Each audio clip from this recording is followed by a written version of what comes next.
বাণিজ্যিক জোট নাফটা এর বর্তমান নাম কি? ইউএসএমসিএ। বাণিজ্যিক জোট নাফটা এর বর্তমান নাম ইউএসএমসিএ। দেশের একমাত্র সরকারি জ্বালানি তেল পরিশোধনাগার কোনটি?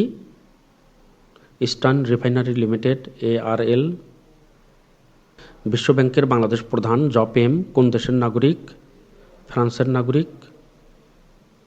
বাংলাদেশ পরিসংখ্যান ব্যুরোর মতে দেশে কত শতাংশ কৃষক ন্যায্য মজুরি থেকে বঞ্চিত হন? 40%। বাংলাদেশ পরিসংখ্যান ব্যুরোর মতে দেশে 40% কৃষক ন্যায্য মজুরি থেকে বঞ্চিত হন। 2025 সালের জুন মাসে কে বাংলাদেশ বিজ্ঞান একাডেমির ফেলো নির্বাচিত হয়েছেন?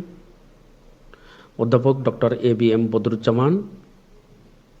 বিশ্বের সবচেয়ে বড় স্থলবেষ্টিত হ্রদ কোনটি? কাস্পিয়ান সাগর। বিশ্বের সবচেয়ে বড় স্থলবেষ্টিত হ্রদ কাস্পিয়ান সাগর। কত সালে ইসরায়েল সিরিয়ার কাছ থেকে গোলান মালভূমি দখল করে? 1967 সালে। 1967 সালে ইসরায়েল সিরিয়ার কাছ থেকে গোলান মালভূমি দখল করে। যুক্তরাষ্ট্রের বর্তমান পররাষ্ট্রমন্ত্রী কে? Marco Rubio. যুক্তরাষ্ট্রের বর্তমান পররাষ্ট্রমন্ত্রী মার্কো রুবিও। জায়ার কোন দেশের পুরাতন নাম? গণতান্ত্রিক কঙ্গো প্রজাতন্ত্র। জাতীয় রাজস্ব বোর্ড বা NBR এর বর্তমান চেয়ারম্যান কে?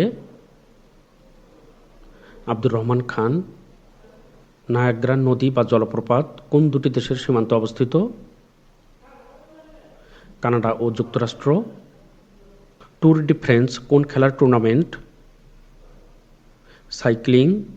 সর্বশেষ 2024-25 অর্থবছরে দেশ থেকে কি পরিমাণ পণ্য রপ্তানি হয়েছে? $48 বিলিয়ন। সর্বশেষ 2024-25 অর্থবছরে দেশ থেকে $48 বিলিয়ন পণ্য রপ্তানি হয়েছে।